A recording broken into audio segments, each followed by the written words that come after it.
भारत दुनिया में काफी तेजी से बढ़ रही अर्थव्यवस्था है और इसके साथ ही भारत देश में अरबपतियों की तादाद भी तेजी से बढ़ रही है। यानी देश में सुपर रिच की संख्या में रिकॉर्ड तोड़ तेजी देखने को मिल रही है। अब सुपर रिच शब्द जैसे ही जुबान पर आता है तो मुकेश अंबानी और गौतम अडानी का नाम याद आने लगता है। इनके पास इतनी अकूत दौलत है कि कई पड़ोसी देश की जीडीपी को अगर आप 10 नहीं बल्कि 30 से गुना करेंगे तो बराबरी हो जाएगा। इस बात को उदाहरण के तौर पर समझिए, पाकिस्तान की जीडीपी 341 अरब डॉलर यानी 34,100 करोड़ रुपए और मुकेश अंबानी के पास 9.43 लाख करोड़ रुपए की दौलत, यानी आसान भाषा में कहें तो 30 पाकिस्तान जैसे देशों की जीडीपी के बराबर तो अकेले मुकेश अंबानी के पास दौलत है। यही हाल अडानी का भी है। गौतम अडानी के पास 6.73 लाख करोड़ की संपत्ति है। अब ये तो बात हुई पाकिस्तान की, अब आइए चीन पर। इकोनॉमी हो या फिर मैन्युफैक्चरिंग या निवेश का मोर्चा हो, चीन लगातार भारत से पिछड़ता जा रहा है। अब भारत ने एक और मोर्चे पर चीन को मात दे दी है। इस बार ये मात अरबपतियों की संख्या को लेकर है। भारत के मुंबई शहर ने बीजिंग को पछाड़ कर पहली बार एशिया में नंबर 1 की कुर्सी हासिल कर ली है। अब एशिया में सबसे ज्यादा अरबपति बीजिंग में नहीं बल्कि मुंबई में है। अब आप कहेंगे कि चीन, पाकिस्तान और अरबपतियों की संख्या को लेकर हम पिछले 1 मिनट से डिस्कशन कर रहे हैं। आखिर माजरा क्या है? असल में दुनिया भर में सबसे धनी व्यक्तियों की आधिकारिक सूची प्रकाशित करने वाले रिसर्च ग्रुप हुरून ग्लोबल ने हुरून रिसर्च की 2024 ग्लोबल रिच लिस्ट जारी की है।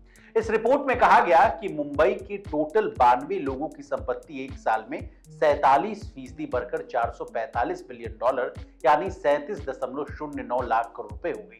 वहीं चीन की राजधानी में बिलियनियर्स की वेल्थ 28% कम होकर 265 बिलियन डॉलर यानी 22.08 लाख करोड़ रुपए रह गई। इसके अलावा भारत की आर्थिक राजधानी मुंबई एशिया की अरबपतियों की राजधानी बन गई। अब ये कैसे हुआ, इस बात को भी समझिए। अरबपतियों के मामले में न्यूयॉर्क पहले नंबर पर है, यहाँ सबसे अधिक 119 अरबपति रहते हैं। इसके बाद लंदन आता है जहां 97 अरबपति, वहीं मुंबई 92 अरबपतियों के साथ तीसरे स्थान पर। और तो और हुरून रिसर्च की 2024 ग्लोबल रिच लिस्ट के मुताबिक पिछले एक साल में मुंबई में 26 नए लोग बिलियनियर बने, जबकि बीजिंग में इस दौरान 18 लोग इस लिस्ट से बाहर हो गए।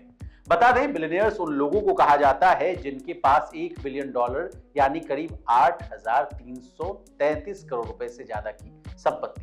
जाते जाते भारतीय बिलियनियर के रैंकिंग से भी रूबरू हो जाइए। मुंबई के बिलियनियर एलीट में रियल एस्टेट दिग्गज मंगल प्रभात लोढ़ा और परिवार की नेटवर्थ में सबसे ज्यादा 116% का इजाफा देखने को मिला है। वैसे ग्लोबली भारतीय अरबपतियों की रैंकिंग में काफी उतार चढ़ाव देखने को मिला है। मुकेश अंबानी ने 10वें स्थान पर अपनी मजबूत स्थिति को बरकरार रखे हुए हैं, जिसका श्रेय काफी हद तक रिलायंस इंडस्ट्रीज की सफलता को जाता है।